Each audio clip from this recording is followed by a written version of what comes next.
a la playa en Venezuela tras 7 meses de cierre por la pandemia de COVID-19. La diversión de los bañistas es un alivio para quienes viven de los visitantes.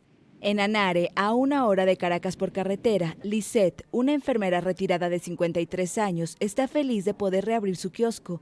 Bueno, la apertura de la playa fue no la luz, fue el mundo entero, el cielo, las estrellas, porque uno sabe que aquí es donde uno puede tener algo para llevar para su casa.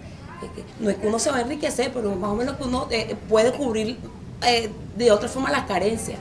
Lisette cobra por su pensión y bonificación unos $4 al mes, por lo que durante el cierre de los balnearios a veces tuvo que dar arroz con una pizca de margarina a sus 2 hijas adolescentes. Además, con ella vive su nieta de 6 meses.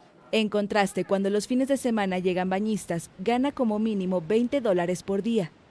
Entonces, claro, con la reapertura de la playa, imagínate, uno sabe que yo por lo menos ya el lunes yo hoy me compro mi pedacito de pollo, mi poquito de carne molida, un poquito de verdura, los pañales de la nieta, ¿me entiendes? Venezuela vive azotado por la hiperinflación y la constante depreciación de la moneda nacional, el bolívar. Los vendedores aprovechan la reapertura porque el gobierno aplica un sistema de cuarentena que llama 7+7. 7 días de confinamiento radical que obliga a cerrar negocios no esenciales, alternados con 7 días de flexibilización, que permiten abrir el resto de los sectores económicos. La semana buena se recauda una plata, pero por la situación en que estamos, la semana que no trabajas lo tienes que volver a gastar. Es imposible ahorrar dinero. Es imposible, solo trabajas para comer. Los vendedores desean una reapertura sostenida, pero comprenden la necesidad de aplicar medidas frente al COVID-19.